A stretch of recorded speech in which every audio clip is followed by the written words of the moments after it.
உலகெங்கிலும் நடக்கும் முக்கிய நிகழ்வுகளை குறுஞ்செய்தி வடிவத்தில் தெரிந்து கொள்ள ஆதன் செயலியை டவுன்லோட் செய்யுங்கள். ஆதன் செயலியை டவுன்லோட் செய்ய டிஸ்கிரிப்ஷனில் உள்ள லிங்கை கிளிக் செய்யவும்.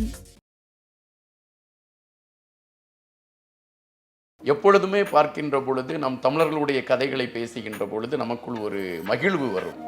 அந்த மகிழ்வு எப்படி இருக்கும் என்றால், நாம் காதலித்து கொண்டிருக்கக்கூடிய நேரத்தில் காதலியை நாம் ஒரு இருசக்கர வண்டியில் வைத்து பயணித்து கொண்டிருக்கின்ற நேரத்தில் கண்ணாடியில் அவளுடைய முகத்தை பார்த்து ரசிப்போம். அதுபோன்ற ஒரு ரசனை தான் இன்று ஒட்டுமொத்தமாக தமிழ் என்கின்ற வார்த்தை அழிக்கப்பட்டு திராவிடம் என்கின்ற வார்த்தை இங்கு முதன்மை பெற்றுவிட்டது. இது தமிழர்களுடைய பூமி என்பதற்கு ஆதாரங்களும் ஆவணங்களும் அதிகப்படியாக இருக்கிறது. ஆனால் திராவிடர்களுடைய பூமி என்பதற்கு இவர்களால் எந்த விதமான ஆதாரத்தையும் எடுத்து வைப்பது மிக மிக கடினம். குறிப்பிட்ட தமிழ்நாட்டை மட்டும் மையப்படுத்தி திராவிட நாடு என்று குறிப்பிடுகின்ற போது மற்றவர்கள் எல்லாம் யார்? பசுக்களை எரித்ததற்காக புத்தரால் அடித்து விரட்டப்பட்டவர்கள் ஆரியர்கள். ஆனால் இப்பொழுது கதை எப்படி மாறிவிட்டது? பசுக்களை பாதுகாக்கிறதே அவர்கள் என்கின்ற ஒரு அடையாளத்திற்குள் சென்று விட்டது. வியாபாரத்திற்கு நீங்கள் அதை செய்யலாம், ஆனால் மக்கள் உண்பதற்காக அதை செய்தால் தவறு என்கின்ற ஒரு கோட்பாடு கொண்டு வரப்பட்டிருக்கிறது. இறைவனுடைய காலில் இருந்து வந்தவன் இவன், இறைவனுடைய இடையில் இருந்து வந்தவன் இவன், இறைவனுடைய தலையில் இருந்து வந்தவர்கள் இவர்கள் என்று சொல்லப்படுகின்ற பொழுதுதான் ஜாதி என்கின்ற அடையாளம் உறுதிப்படுத்தப்படுகிறது. நீ உயர் ஜாதி என்கின்றாய், என்னை விட நீ எந்த ஆற்றலில் உயர்ந்தவர்? இந்த நாட்டில் அது பேசுவது இப்பொழுது தவறு என்கின்ற ஒரு களத்திற்குள் வந்துவிட்டோம். அதற்கு முன்பே எங்கள் தமிழ் சார்ந்த விடயங்கள் நிறைய பதிவுகளாக இருக்கிறது. அந்த பதிவுகளில் எந்த இடத்திலுமே பிராமணர்களை குறித்த செய்திகள் எந்த இடத்திலுமே இல்லை. கீழடியாக இருக்கட்டும், எங்கு நீங்கள் ஆய்வு செய்தாலும் சிவலிங்கத்தை கண்டுபிடிக்கக்கூடிய ஒரு களம் இருக்கும். அது மதம் சார்ந்து கண்டுபிடிக்கக்கூடியதில்லை. அது இந்த உலகத்தின் முதல் குடி மூத்த குடி தமிழர்கள் தான் என்பதை ஆணித்தரமாக இன்றைய இந்திய பிரதமரே சில இடங்களில் குறிப்பிட்டிருக்கிறார். ஆதன் நியூஸ் நேயர்களுக்கு வணக்கம்.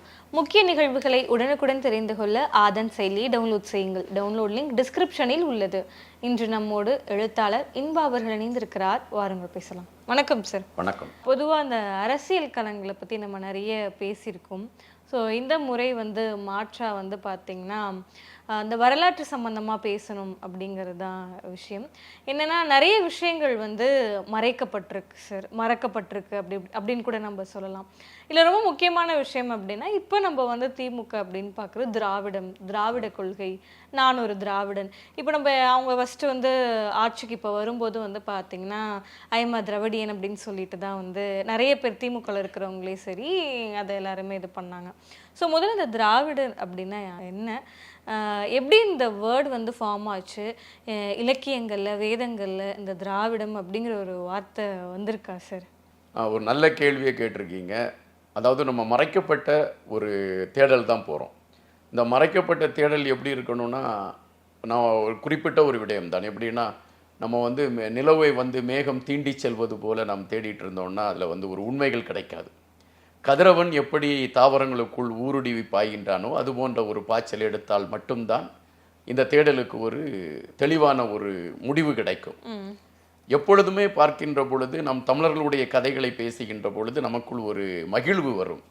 அந்த மகிழ்வு எப்படி இருக்கும் என்றால், நாம் காதலித்து கொண்டிருக்கக்கூடிய நேரத்தில் காதலியை நாம் ஒரு இருசக்கர வண்டியில் வைத்து பயணித்து கொண்டிருக்கின்ற நேரத்தில் கண்ணாடியில் அவளுடைய முகத்தை பார்த்து ரசிப்போம். அதுபோன்ற ஒரு ரசனை தான் தமிழ் சார்ந்த விடயங்களை குறித்து நாம் பேசுகின்ற பொழுது நம் மனதிற்குள் ஏற்படுகின்ற ஒரு மகிழ்ச்சி. இங்கு நீங்கள் திராவிடத்தை முன்னிலைப்படுத்திய கருத்தை பதிவிட்டிருக்கின்றீர்கள். ஆனால் நமக்கு தெரிந்து திராவிடம் எப்படி உருவானது என்பதற்கு பல கதைகள் சொல்லப்படுகிறது. இன்று திராவிட மாடல் ஆட்சி, நாங்கள் திராவிடர்கள் என்கின்ற பதிவுகள் அழுத்தமாகவே பதிவிடப்படுகின்றது. இன்னும் சிறிது காலத்திற்கு பின்பு பார்ப்பீர்கள் என்றால் ஒட்டுமொத்தமாக இந்த பூமி திராவிடர்கள் வாழ்ந்த பூமி என்கின்ற ஒரு நிலைப்பாடு உறுதிப்படுத்தப்படும். ஆனால் ஆவணத்திற்குள் நாம் சென்று பார்க்கின்ற பொழுது திராவிடர்கள் யார் என்கின்ற கேள்வியை வைக்கின்ற பொழுது ஆரியர்களுடைய ஒரு பிரிவு என்று குறிப்பிடுகிறார்கள். இந்து மதம் எங்கே போகிறது என்கின்ற ஒரு நூலில் அது தெளிவாகவே குறிப்பிடப்படுகின்றது. சிந்து அந்த நதியின் வழியாக கைபர் காலனியிலிருந்து வரக்கூடிய ஒரு பிரிவினர் இந்தியாவிற்குள் நுழைகிறார்கள்.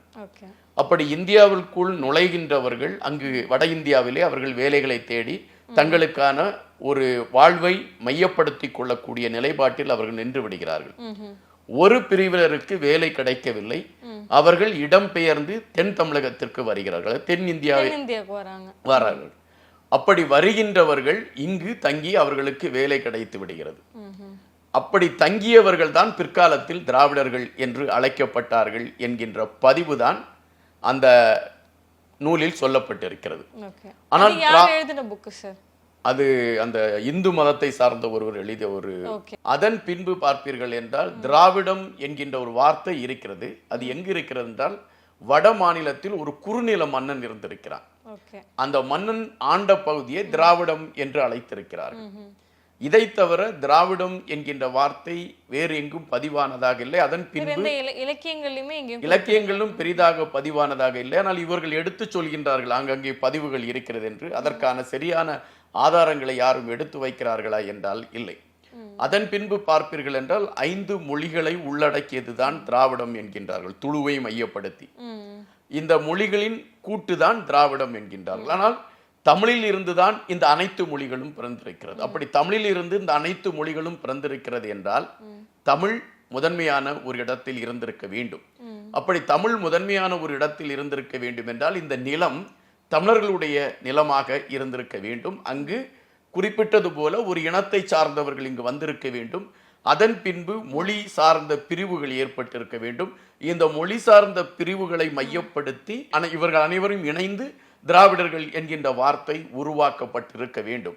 ஆனால் இன்று ஒட்டுமொத்தமாக தமிழ் என்கின்ற வார்த்தை அழிக்கப்பட்டு திராவிடம் என்கின்ற வார்த்தை இங்கு முதன்மை பெற்றுவிட்டது.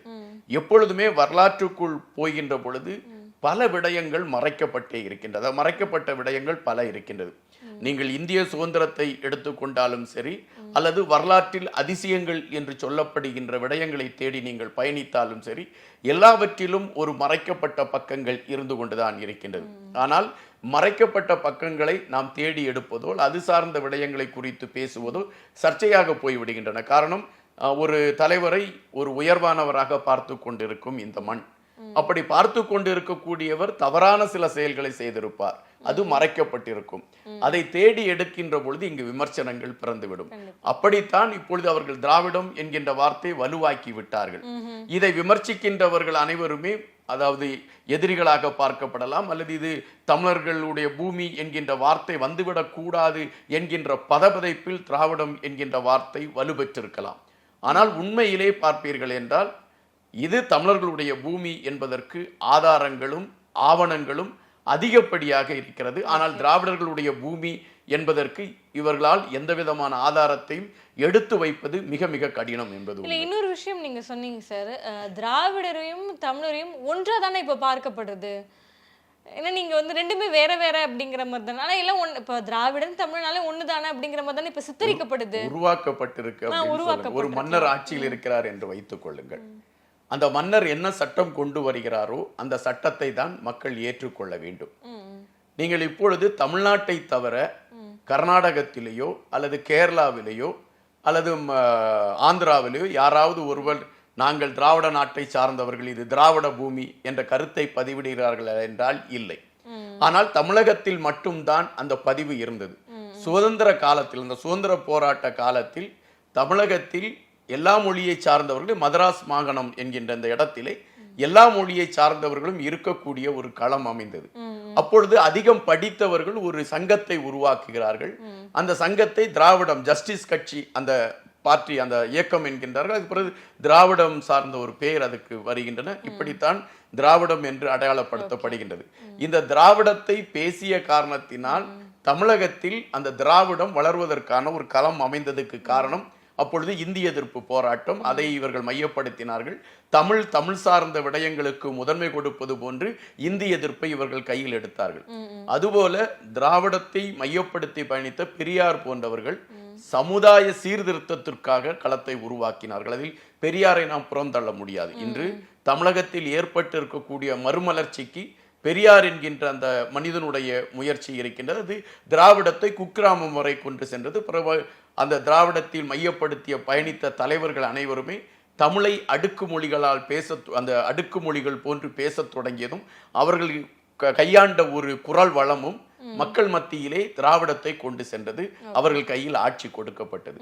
ஆட்சி கொடுக்கப்பட்ட பின்பு தொடர்ச்சியாகவே அவர்களுடைய ஆட்சிதான் மாறி மாறி வந்து கொண்டிருக்கின்றது. ஆட்சியில் இருக்கக்கூடியவர்கள் எதை சொல்கின்றார்களோ அதுதான் உயர்வானதாக சொல்லப்படும். இன்று பார்ப்பீர்கள் என்றால் கலைஞர் கருணாநிதி அவர்கள் இந்த சமுதாயத்திற்காக பெரிதும் உழைத்திருக்கிறார், தமிழுக்காக உழைத்திருக்கிறார் என்பதில் எல்லாம் மாற்று கருத்தல்ல. ஆனால் கருணாநிதி அவர்களுடைய வாழ்வியலை மையப்படுத்தி 100 ஆண்டு அந்த விழாக்கள் பல இடங்களில் கொண்டாடப்படுகின்றது. அப்படி கொண்டாடப்படுகின்ற பொழுது ஒரு திராவிட தலைவர், அப்பொழுது இந்த மண் ஒரு திராவிடத்தை மையப்படுத்திய மண் என்கின்ற ஒரு பிரகடனம் தான் அதில் எடுத்து வைக்கப்படும். இதுதான் உண்மை. ஆனால் அதுபோன்று ஒரு தமிழ் தலைவருக்கு, அதாவது தமிழை மையப்படுத்தி பயணித்துக் கொண்டிருக்கக்கூடிய தலைவர்களுக்கு செய்யப்படுகிறதா என்றால் அது கேள்விக்கணைகளாகவே தொடர்ந்து கொண்டு இருக்கிறது. அப்படிப்பட்ட சூழலில் ஆட்சி அவர்கள் கையில் இருக்கிறது. இது திராவிட நாடு என்கின்ற பிரகடனம் தமிழ்நாட்டில் மட்டும் தான் ஒலித்துக் கொண்டிருக்கிறது, மற்ற மாநிலங்களில் இல்லை. அப்பொழுதே உங்களுக்கு சந்தேகம் எழும்பிவிட வேண்டும். மற்ற மாநிலங்களும் சேர்ந்து ஒட்டுமொத்தமாக திராவிட நாடு என்று குறிப்பிட்டால் அதில் நாம் ஏற்றுக்கொள்ளக்கூடியவன். ஆனால் குறிப்பிட்ட தமிழ்நாட்டை மட்டும் மையப்படுத்தி திராவிட நாடு என்று குறிப்பிடுகின்ற போது மற்றவர்கள் எல்லாம் யார் என்கின்ற கேள்வி எழும்புகிறது இல்லவா? Okay sir. அதே மாதிரி இப்ப ஹிஸ்டாரிக்கலா பார்க்கணும் அப்படின்னா ஆரியர்கள் வரதுக்கு முன்னாடி இந்த தென் தமிழகம் எப்படி இருந்துச்சு, அவங்க வந்ததுக்கு அப்புறம் என்ன மாதிரியான மாற்றங்கள் நடந்தது அப்படிங்கறதையும் சொல்லுங்க சார். ஆரியர்களுடைய வருகையை மையப்படுத்தி பேசுகின்ற பொழுது நாம் இது நூல்களிலும் ஆவணங்களிலும் சொல்லப்படுகின்ற செய்தி தான், நாம் புனைந்த செய்தி அல்ல. ஆரியர்கள் அதாவது இந்தியாவிற்குள் நுழைந்த பொழுது மன்னர்களிடம் அவர்கள் ஒரு தவறான முயற்சியை எடுத்து ராஜகுரு என்கின்ற பட்டத்தை பெற்றார்கள் என்கின்ற செய்தி பரவலாகவே சொல்லப்படுகின்றது. அதன் பின்பு அவர்கள் இப்பொழுது பசுவை கொல்லக்கூடாது என்பது இப்பொழுது மதம் சார்ந்து எடுத்து வைக்கப்படுகிறது. பசுவை கொல்கின்றவர்கள் தண்டிக்கப்படுகிறார்கள், தாக்கப்படுகின்றார்கள். புத்தர் காலத்தில் நடந்ததாக ஒரு சம்பவம் சொல்லப்படும். அதாவது புத்தர் ஒரு இடத்தில் நடந்து சென்று கொண்டிருக்கின்றார், ஒரு ஊர் வழியாக. அப்பொழுது அங்கு ஒரே புகைமூட்டமாக இருக்கிறது. புத்தர் என்னவென்று கேட்கிறார். அப்படி கேட்கின்ற பொழுது சொல்கின்றார்கள், இல்ல நம்ம இங்க இருக்கக்கூடிய ஆரியர்கள், அதாவது வெளிநாட்டிலிருந்து நம் நாட்டிற்குள் ஊரில் இருக்கக்கூடிய ஆரியர்கள் பசுக்களை நடு ஊரில் வைத்து தீ வைக்கிறார்கள். காரணம், அந்த பசுக்களுடைய சாம்பலை ஊர் முழுவதும் தெளித்து விட்டால் ஊரில் இருக்கக்கூடிய தீட்டு தீர்ந்து விடும் என்று கூறி அவர்கள் பசுக்களை தீ வைத்து கொளுத்தி கொண்டு இருக்கிறார்கள் என்று குறிப்பிடுகின்றார்கள் புத்தரிடம். உடனடியாக புத்தர் சொல்லுகிறார், உங்கள் கைகளில் கம்புகளை எடுத்துக் கொள்ளுங்கள், யாரெல்லாம் பசுக்களை தீ வைக்கிறார்களோ அவர்களை அடித்து விரட்டுங்கள் என்கிறார். புத்தர் கோபப்பட்டு அடித்து விரட்டுங்கள் என்று சொன்ன இடம் அதுவாகத்தான் இருக்கும். அப்படி அடித்து விரட்டப்பட்டவர்கள் ஆரியர்கள். பசுக்களை எரித்ததற்காக புத்தரால் அடித்து விரட்டப்பட்டவர்கள் ஆரியர்கள். ஆனால் இப்பொழுது கதை எப்படி மாறிவிட்டது? பசுக்களை பாதுகாக்கிறதே அவர்கள் என்கின்ற ஒரு அடையாளத்திற்குள் சென்று விட்டது. இன்னொன்று, நீங்கள் நம்மளுடைய சமூக வலைதளங்களில் ஒரு பதிவு வரும். அதாவது இந்தியாவில் இருந்து அதிகப்படியாக ஏற்றுமதி செய்யப்படுகின்ற, அதாவது அந்த பசுவினுடைய இறைச்சி கறி, அதை நடத்தி கொண்டு இருக்கக்கூடியவர் ஒரு ஆரிய சமூகத்தை சார்ந்தவர் என்கின்ற பதிவு வருகின்றது. வியாபாரத்திற்கு நீங்கள் அதை செய்யலாம், ஆனால் மக்கள் உண்பதற்காக அதை செய்தால் தவறு என்கின்ற ஒரு கோட்பாடு கொண்டு வரப்பட்டிருக்கிறது. அப்படி என்றால் வரலாற்றில் எங்கெங்கெல்லாம் திரிவுகள் நடந்து கொண்டிருக்கிறது என்பது உங்களுக்கு புரிந்திருக்கும். சார், அதே மாதிரி ஆரியர்கள் தான் பிராமணர்கள் அப்படின்லாம் சொல்றாங்க, உண்மையா சார்? அப்படி இல்லை ஆரியர்களுக்கு முன்னாடி பிராமணர் அப்படிங்கிற ஒரு சமுதாயம் இருந்துச்சா? பிராமணர் சமுதாயம் அப்படிங்கிறது ஒரு மதத்தில் பிரிவுகள் வந்த பிறகுதான், அதாவது ஜாதி ரீதியான பிரிவுகள் வந்ததுக்கு அப்புறம் தான் ஜாதி ரீதியான பிரிவுகள் வந்திருக்க வேண்டும். காரணம், முன்பெல்லாம் தமிழர்களுடைய காலகட்டத்தில் வியாபாரத்தை மையப்படுத்தி அழைக்கப்பட்டார்கள். மீன் பிடிக்கக்கூடியவர், வணிகர், இப்படித்தான் அவர்கள் அழைக்கப்பட்டார்கள். ஆனால் ஜாதி ரீதியான பிரிவுகள் தமிழ் சமூகத்தில் இல்லை என்பதுதான் முன்பு வரலாறு. அந்த குமரி கண்டத்தை அப்படி நீங்க சொன்னாலுமே வந்து பாத்தீங்கன்னா ஒரு தொழில் சார்ந்ததா ஒரு ஜாதியே உருவாக்கப்படுது, அப்படிதானே சார்? இல்ல, ஜாதி தொழில் சார்ந்து உருவாக்கப்பட்டது. ஜாதி என்பதை விட ஒரு வகுப்பு என்று கூட எடுத்துக்கொள்ளலாம். இப்போ அந்த பள்ளியில் படிக்கின்றோம், இந்த பள்ளியில் ஆ பிரிவில் படிக்கின்றார்கள், இ பிரிவில் படிக்கின்றார்கள் என்கின்ற கணக்கீட்டில் எடுத்துக்கொள்ளலாம். ஆனால் அதன் பின்பு கதை சொல்லப்படுகின்றது. இறைவனுடைய காலில் இருந்து வந்தவன் இவன், இறைவனுடைய இடையில் இருந்து வந்தவன் இவன், இறைவனுடைய தலையில் இருந்து வந்தவர்கள் இவர்கள் என்று சொல்லப்படுகின்ற பொழுதுதான் ஜாதி என்கின்ற அடையாளம் உறுதிப்படுத்தப்படுகிறது. அப்படி உறுதிப்படுத்தப்படுகின்ற பொழுது தமிழ் சமூகத்திடம் ஒரு பெரிய பிளவை ஏற்படுத்துகிறது. எதற்காக இந்த ஜாதி பிரிவை கொண்டு வந்திருக்க வேண்டும் என்றால், இப்பொழுது ஒரு ஆளுகை செய்ய வேண்டும், நான் இந்த இடத்தில் ஆளுகை செய்ய வேண்டும் என்றால் என்னை நான் உயர்வானவனாக காட்டிக்கொள்ள வேண்டும். அறிவில் அல்லது ஆற்றலில், செயல்பாட்டில் நான் என்னை உயர்வானவனாக காட்டிக்கொள்ள வேண்டும். அதற்கு அவர்கள் எடுத்துக்கொண்ட யுக்தி தான் மதம். மதத்தை கையில் எடுத்துக்கொண்டு இறைவனுடைய தலையில் இருந்து பிறந்தவர்கள் நாம் என்ற ஒரு அடையாளத்தை கையில் எடுத்துக்கொண்டார்கள். மற்றவர்களை எல்லாம் ஒரு கேலி பொருளாக கொண்டு வந்து நிறுத்தினார்கள். நிறுத்தினது ஆரியர்கள்னு சொல்றீங்களா? மதம் சார்ந்து அவர்கள் எடுத்தோம். ஆனா மதம் அவர்கள் கையில் தானே சென்றிருந்தது. அதற்கு முன்பு தமிழர்களுடைய வழிபாட்டு முறைகளை வேறுபாடான முறைப்பாடுகள் அல்லது நாம் தேடிக்கொண்டு செல்கின்ற பொழுது பல வேறுபாட்டான முறைப்பாடுகளைத்தான் நாம் பார்த்திருக்கிறோம். ஆனால் அந்த ஆரியர்களுடைய கையில் இது சென்ற பின்பு, ஆரியர்கள் என்பதை விட நான் உயர் ஜாதி என்றே சொல்கிறேன். காரணம், அவர்கள் அதைத்தான் இப்பொழுது குறிப்பிடுகின்றார்கள். யூதர்கள் மற்றும் அது சார்ந்த அந்த யூதர்கள் அப்படி ஒவ்வொரு இடத்திலும் ஒவ்வொரு உயர் ஜாதிகள் அவர்களால் அடையாளப்படுத்தப்படுகிறார்களாம். நாங்கள் அங்கிருந்து வந்தவர்கள், இங்கிருந்து வந்தவர்கள் என்கின்ற அடையாளத்தோடு அவர்கள் பயணித்துக் கொண்டிருக்கின்றார்கள். மற்றவர்கள் எல்லாம் ஒரு கீழ் ஜாதி என்கின்ற அடிப்படையில் பார்க்கிறார்கள். அப்படி பார்க்கின்ற பொழுது நமக்கு நம்மை அறியாமலே ஒரு சில கேள்விகள் எழும்பி விடுகின்றன. நீ உயர் ஜாதி என்கின்றாய், என்னை விட நீ எந்த ஆற்றலில் உயர்ந்தவர் என்கின்ற கேள்விக்குள் நாம் போகின்ற பொழுதுதான் இந்த மதம் மனிதனை எப்படியெல்லாம் பிரித்திருக்கிறது, அந்த கடவுள் என்கின்ற கதாபாத்திரம் இந்த பிரிவுக்கு எப்படியெல்லாம் வழிவகுத்திருக்கிறது என்பதை தெரிகின்றது. இப்பொழுது நான் போய் உங்களுக்கு இணையாக நான் இருக்கிறேன் என்றாலே இந்த நாட்டில் அது பேசுவது இப்பொழுது தவறு என்கின்ற ஒரு களத்திற்குள் வந்துவிட்டோம். இப்பொழுது அதனால்தான் தமிழகத்திலும் திராவிடர்களுடைய வளர்ச்சிக்கு அது ஒரு பெரிய காரணமாக இருந்தது. அவர்கள் ஆரியரில் ஒரு பிரிவு என்று சொல்லப்பட்டு கொண்டு இருந்தால் கூட அதை சொல்கிறார்கள், அந்த அந்த ஆரியர்களை சார்ந்தவர்களே எடுத்து வைக்கிறார்கள். அப்படி சொல்லப்பட்டு கொண்டிருந்தால் கூட ஆரியர்களை எதிர்த்து களமாடியவர்களில் திராவிடர்கள் என்கின்ற அந்த பிரிவை சார்ந்தவர்கள் முதன்மையாக இருந்தார்கள். அது நிறைய மடமைகளை எதிர்த்து போராடியது, அவர்கள் செய்த தீட்டுகளை எதிர்த்து போராடியது என நிறைய செய்தார்கள். அது தமிழ் சமூகத்திலும் ஒரு பெரிய ஈர்ப்பை திராவிடத்தின் பக்கம் ஈர்த்தது. அந்த ஈர்ப்பு தான் பெரும்பாலான தமிழர்கள் தங்களையும் திராவிடர்கள் என்று கூறிக்கொண்டு பெருமைப்படுவதற்கு ஒரு களத்தை கொடுத்திருக்கிறது. இப்ப நீங்க சொல்லியிருந்தீங்களா சார், அதாவது ஆரியர்கள் வந்து யூதர்களா இருக்கப்படலாம் அப்படிங்கும் போது ஹிட்லர் வந்து யூதர்களை தானே சார் கொன்று குவித்தாரு. அப்போ ஏன் ஆரியர்கள், அவருமே வந்து பாத்தீங்கன்னா யூதர் தானே சார்? ஆரியர்கள் இப்போ இந்த ஆரியர் அந்த ஆரியர்னு கூட இருக்கலாம், பிரிவினை இருக்கலாம். நீங்க முஸ்லிம் சமூகத்தை சார்ந்தவர்களிடம் 2 பிரிவு இருக்கு.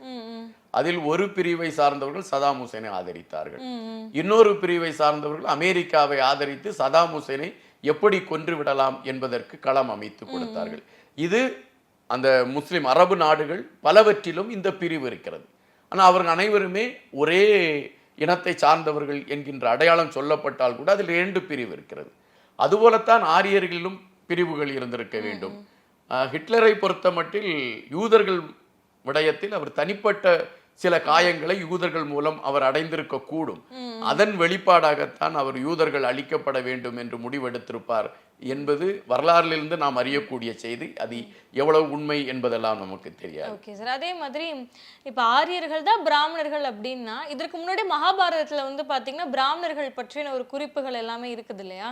அப்ப எப்படி அவங்க தான் பிராமணர்கள் நம்மளால குறிப்பிட முடியும்? இல்ல, மகாபாரதத்துல பிராமணர்களை குறித்த செய்திகள் இருக்கிறது என்பது நான் விமர்சிக்கவோ அதை குறித்த தகவலுக்குள்ளோ செல்லவில்லை. ஆனால் அதற்கு முன்பே எங்கள் தமிழ் சார்ந்த விடயங்கள் நிறைய பதிவுகளாக இருக்கிறது. அந்த பதிவுகளில் எந்த இடத்திலுமே பிராமணர்களை குறித்த செய்திகள் எந்த இடத்திலுமே இல்லை. அழிக்கப்பட்டதாக சொல்லப்படுகின்ற குமரிக்காண்டம், அதாவது கடல்கோள்னால் அழிக்கப்பட்டதாக சொல்லப்பட்ட குமரிக்காண்டம், இந்த குமரிக்காண்டத்தில் நாகப்பாம்பினுடைய வழிபாடு இருந்தது என்பது பதிவு. இன்று கூட நாகாலாந்து தமிழர்களுடைய பூமியின் ஒரு பகுதி என்கின்றார்கள். அந்த நாக வழிபாட்டை மையப்படுத்தி வாழ்ந்து கொண்டிருந்த மக்கள் வாழ்ந்த பூமி என்பதால் தான் அதற்கு நாகாலாந்து என்கின்ற பெயர் என்று குறிப்பிடுகின்றார்கள். இந்த நாகர்களாக வாழ்ந்த தமிழர்கள் யாருமே இந்த பிராமணர்களை பின்தொடர்ந்து பயணித்தார்கள் என்கின்ற பதிவு எந்த இடத்திலுமே இல்லை. அப்போ அதற்கு பின்புதான் இப்படி ஒரு இனம் தோன்றியிருக்க வேண்டும். அந்த இனம் தோன்றின இனம் அறிவு சார்ந்து அவர்கள் களமாடி இருக்கிறார்கள். அந்த களமாடுதலை உண்மை என்று நம்பி தமிழினம் விழுந்திருக்க வேண்டும். அந்த வீழ்ச்சி தான் தமிழினம் இன்று வரை பலருக்கு அடிமைப்பட்டிருக்கிறது. ஓகே, இப்போ ஆரியர்கள் வந்த பிறகு தமிழர்களுடைய பெயர் வந்து கொஞ்சம் கொஞ்சமா மறையுது. அப்படிங்கும்போது ஆரியர்கள் வரத்துக்கு முன்னாடி தமிழருடைய கலாச்சாரம் எப்படி இருந்துச்சு, அவங்க எந்த கடவுளை வணங்கிட்டு இருந்தாங்க, அப்போ ஜாதி மதம்லாம் இருந்துச்சா, அதை பத்தின ஒரு விளக்கம் சொல்லுங்க சார். தமிழர்கள் வழிபாடு வந்து நீங்க பாத்தீங்கன்னா முதலாக தமிழர்களுடைய கலாச்சாரங்களை மையப்படுத்தி கண்டுபிடிக்கப்பட்ட ஒரு ஓவியத்தை, அதாவது ரொம்ப இந்த ஓவியம்தான் உலகத்திலே முதல் ஓவியமாக இருந்திருக்க வேண்டும் என்று கண்டுபிடிக்கப்பட்ட ஓவியம் வந்து ஒரு பெண்ணுடைய ஓவியத்தை குறிப்பிடுகிறார்கள். முதலாக அதற்கு முன்பு சில ஓவியங்கள் இருக்கின்றன.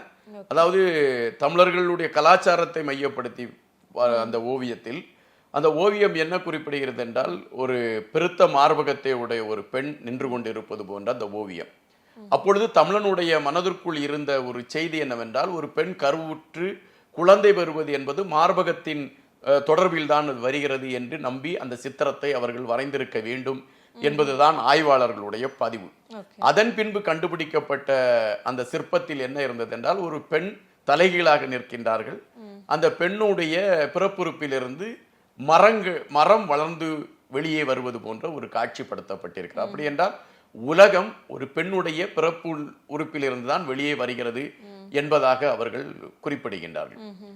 இந்த சூழலில் நாம் சொல்றது யோனி வழிபாடு. ஆமா, யோனி வழிபாடு அந்த இருந்து அவர்கள் அந்த மாதிரியான கோயில்கள்லாம் இருக்குல்ல, இருந்துட்டு தான் இருந்துட்டு. அப்போ அதுதான் அங்க குறிப்பிடுங்க. அதற்கு பின்பு பார்ப்பீர்கள் என்றால் இயற்கை வழிபட்டார்கள் தமிழர்கள் என்கின்ற பதிவு இருக்கின்றது. காரணம், அந்த வரலாற்றில் என்ன சொல்கிறார்கள் என்றால், சூரியன் வெளியே வருகின்ற பொழுது மனிதன் பயந்து ஓடி போய் ஒளிந்து கொண்டானாம், யாரோ தங்களை பிடித்து கொண்டு சென்று விடுவார்கள் என்று. அப்படி பயந்தவர்கள் வந்து சூரியனை வழிபட்டார்கள், எங்களை ஒன்று செய்து விடாதே என்பதற்காக சூரியனை வழிபட்டார்களாம். அப்படி வழிபட்டதுதான் சூரிய வழிபாடு, அந்த இயற்கை வழிபாட்டிற்கான அடித்தளம் என்கிறார்கள். அதன் பின்பு சிவலிங்கத்தை மையப்படுத்திய வழிபாடு குறிப்பிடுகின்றார்கள். சிவலிங்கத்தை மையப்படுத்திய வழிபாடு எப்படி என்றால், இரு உறுப்புகள் சேர்ந்து ஒரு உயிரை படைக்கிறது என்று மனிதன் கண்டுபிடிக்கிறான். அப்படி கண்டுபிடிக்கின்ற பட்சத்தில் அப்போது இதுதான் உலகத்திலே உயர்வான நாம் வழிபடக்கூடிய ஒரு பொருள் என்று அதை அவன் உருவாக்கி வழிபட ஆரம்பிக்கிறான். இந்த வழிபாடு தான் நாம் தமிழர்களுடைய பல இடங்களில் சிவலிங்கங்கள் கண்டுபிடிக்கப்படும். நீங்கள் ஆய்வு செய்கின்றது எங்க கீழடியாக இருக்கட்டும், எங்கு நீங்கள் ஆய்வு செய்தாலும் சிவலிங்கத்தை கண்டுபிடிக்கக்கூடிய ஒரு களம் இருக்கும். அது மதம் சார்ந்து கண்டுபிடிக்கக்கூடியதில்லை, அது வந்து உடல் சார்ந்து உருவாக்கப்பட்ட ஒரு வழிபாட்டு முறைமை. அதன் பின்பு அதை மதம் தத்தெடுத்து கொண்டது. அதுக்கு பிறகு சக்தி வழிபாடை குறிப்பிடுகின்றார்கள். அதன் பின்பு தாய் சமூகம் என்கின்ற அடிப்படை சக்தி வழிபாடு தான் பெண்கள் தான் மையப்படுத்தி வழிபட்டவன் தமிழன். ஆனால் காலச்சக்கரம் பெண்களை அவல நிலைக்கு கொண்டு செல்லக்கூடிய ஒரு களத்தை மதத்தை மையப்படுத்தி எடுத்தார்கள் என்பதுதான் வேதனை. அதுவும் ஆரியர்கள் வந்த பிறகு அந்த மதம் அப்படிங்கிறது எல்லாமே உருவாகிறது எல்லாமே அப்பதானே. ஆமா, அதுக்கு பிறகு மதம் சார்ந்த வழிபாட்டு முறைமைகள், மதம் சார்ந்த இப்படி வழிபட கடவுள்கள் நிறைய உருவாக்கப்பட்டதும், அது சார்ந்த சாத்திரங்கள், அது சார்ந்த சம்பிரதாயங்கள் அனைத்துமே உருவாக்கப்பட்டது வந்து அவர்கள் சார்ந்ததான். இப்பொழுது நாம் ஒரு அலுவலகத்தில் இயங்கிக் கொண்டிருக்கிறோம் என்றால் அந்த அலுவலகத்திற்கான ஒரு கட்டுப்பாடுகள் இருந்து கொண்டிருக்கும். திடீரென்று அந்த அலுவலகம் இன்னொருவருக்கு கைமாற்றப்படுகிறது. அவர் தன் சார்ந்த உணர்வுகளோடும் தன் சார்ந்த பயணத்தோடு தான் அந்த அலுவலகத்தை எப்படி கட்டி அமைக்க வேண்டும் என்று நினைப்பார். அப்படித்தான் தமிழனுடைய வழிபாடு என்கின்ற இந்த அலுவலகம் இன்னொரு களத்துக்கு கையிடம் சிக்குகின்ற பொழுது அவர்கள் சார்ந்த கருத்துக்களை பதிவிட்டார்கள். தமிழனுடைய அடையாளம் துடை தெரியப்பட்டது. இதன் ஆரியர்கள் வந்த பிறகு தமிழருடைய கலாச்சாரம், பண்பாடு இதெல்லாம் மறைக்கப்பட்டிருக்கு, இல்ல மறக்கப்பட்டிருக்குன்னு கூட ஒட்டுமொத்தமாக மறைக்கப்பட்டு விட்டது. இப்பொழுது தமிழ்நாட்டில் போய் தமிழனுடைய வழிபாடு எதுவென்று கேட்டால் அவன் வழிபட்டு கொண்டிருக்கக்கூடிய முறைமைகள் அனைத்துமே ஆரியர்களால் கற்றுவிக்கப்பட்ட முறைமைகள். அதை எதிர்த்து இது தமிழ் வழிபாடு இல்லை என்று சொன்னீர்கள் என்றால் உங்களை பைத்தியமாக இந்த உலகம் பார்க்கும். ஓகே. நம்ம அதே மாதிரி நாங்களே ஹிஸ்டாரிக்கலாக நிறைய விஷயங்கள் நம்ம படிக்கும்போது பார்க்கும்போது வந்து பார்த்திங்கன்னா இந்த கல்லை வச்சு வழிபடுறது அந்த மாதிரியான ஒரு விஷயங்கள் எல்லாமே நம்ம பார்த்துருக்கோம். இதெல்லாம் வந்து தமிழர்களுடைய வழிபாடு தானே இல்லை ஆரியர்களுடைய வழிபாடு? தமிழர்களுடைய வழிபாடு தான். இந்த நடுக்கலாக இருக்கட்டும் எல்லாமே தமிழர்களுடைய வழிபாடு தான். அதற்கு காரணம் என்னவென்றால் தமிழர்களுடைய வழிபாடு என்றால் முதலில் கற்கள் தான் ஆயுதங்களாக பயன்படுத்தப்பட்டது. அப்படி கற்கள் ஆயுதங்களாக பயன்படுத்தப்பட்ட பொழுது அதை அவனுக்கு ஒரு உயர்வான பாதுகாப்பான பொருள் அல்லது தான் விரும்பியதை இந்த வடிவத்தில் நம்மால் எடுத்துக்கொள்ள முடியும் என்கின்ற ஒரு நிலைப்பாட்டிற்குள் அவன் செல்கின்றான். எனவே அந்த கற்களை தன் சார்பு அவர் ஆயுத கணக்கில் அவன் ஆயுதங்களாக பார்க்கின்றபோது தன் பாதுகாப்பாக பார்த்தான். அதன் பின்பு மிகப்பெரிய வழிபாட்டு தலமாக இருந்தது நடுக்கல் வழிபாடு. இந்த நடுக்கல் வழிபாட்டிற்கு பல கதைகள் சொல்லப்படுகின்றன. ஒன்று, அந்த வீரம் சார்ந்த பதிவுகளை சொல்லக்கூடியவர்களுடைய மரணத்தை அடையாளப்படுத்துவதற்கு நடுக்கல் என்கின்ற அந்த அதுவுமே இந்த கொற்றவை முன்னாடி தான் வந்து தன் உயிரை மாய்த்து கொள்வாங்கன்னு சொல்லுவாங்க. அதுவுமே இங்க பெண் தெய்வம் தான் அப்பவும் அந்த பெண் தெய்வத்தை மையப்படுத்தி அந்த நடுக்கல்லை மையப்படுத்தி அந்த வீரனை பறைசாற்றுவதற்காக வைத்தார்கள் என்று சொல்லப்படுவது உண்டு. இன்னொரு கதை என்ன சொல்கிறார் என்றால், நடுக்கல்லுக்கு தங்கள் குடும்பத்தில் வாழ்ந்து மறைத்த முதியோர்களை மையப்படுத்திய கருத்து என்று. ஆனால் அதற்கு சரியான ஆவணங்கள் எந்த இடத்திலும் இல்லை. ஆனால் நடுக்கல் என்கின்ற பொழுது இந்த இனத்தை பாதுகாத்தவன் அல்லது இந்த மக்களை பாதுகாத்தவன், இந்த மக்களுக்காக நின்றவன் என்று வீரம் சார்ந்த ஒரு களத்தை நோக்கிதான் நடுக்கல் வழிபாடை குறிப்பிடுகின்றார்கள். அது இன்று வரை பல இடங்களில் பார்க்க முடிகின்றது. நான் கூட இதற்கு வருவதற்கு முன்பால் கூட நீங்கள் என்னிடம் பேசிய பொழுது அதை குறித்த சில தகவல்கள் சொன்னீர்கள். ஸோ இது தொடர்ந்து நடுக்கல் வழிபாடு தமிழனுடைய ஒரு ஏற்புடைய வழிபாடாக தொடர்ந்து கொண்டுதான் இருந்தது. சார், அதே மாதிரி இப்ப திராவிடம் அப்படின்னாலே இப்ப குறிப்பிடுறது இந்த கருப்பு நிறம் தான். ஆனா நம்ம திராவிடர்களையும் கருப்பு நிறத்தவர்கள் இல்லையே சார். அப்ப ஆரியர்கள் திராவிடர்கள் எல்லாம் கலந்திருக்காங்களா இல்ல என்ன மாதிரியான விஷயம்? அந்த காலகட்டத்தில் அவர்கள் ஆரியர்களுடைய ஒரு பிரிவு என்று சொல்லப்பட்டால் கூட அதன் பின்பு அவர்கள் தமிழர்களோடு இணைகிறார்கள். தமிழர்களோடு இணைகின்ற பொழுது இங்கு இருக்கக்கூடிய பெண்ணை அவர்கள் மணமுடிப்பது, அவர்களுடைய பெண்ணை தமிழர்கள் மணமுடிப்பது என்கின்ற பொழுது அந்த கலாச்சாரத்திற்குள் இரு இனமுமே இணைந்து விடுகிறது. அதன் பின்பு ஆண்டுகள் உருண்டோடி போகிறது. இப்பொழுது அவர்களும் தமிழர்களும் இணைந்த ஒரு இனமாக மாறிவிட்டார்கள். இதுதான் இப்பொழுது தொடர்ந்து கொண்டிருக்கு. அது குறிப்பாக தமிழகத்தில் அந்த திராவிடம் என்கின்ற வார்த்தை வலுப்பெற்று இன்று அவர்கள் இதை ஒரு திராவிட நாடு என்கின்ற அடையாளத்திற்கும் கொண்டு வந்து விட்டார்கள்.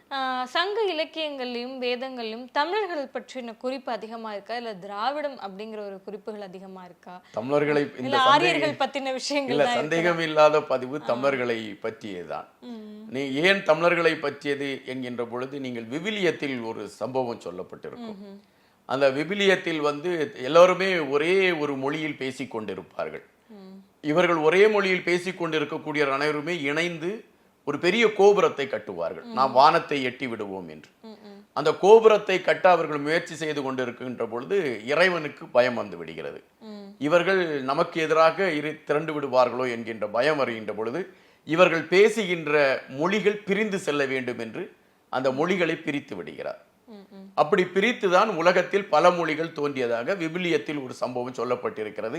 இதே சம்பவம் பல இதிகாசங்களிலும் பல இடங்களில் சொல்லப்பட்டிருக்கிறது.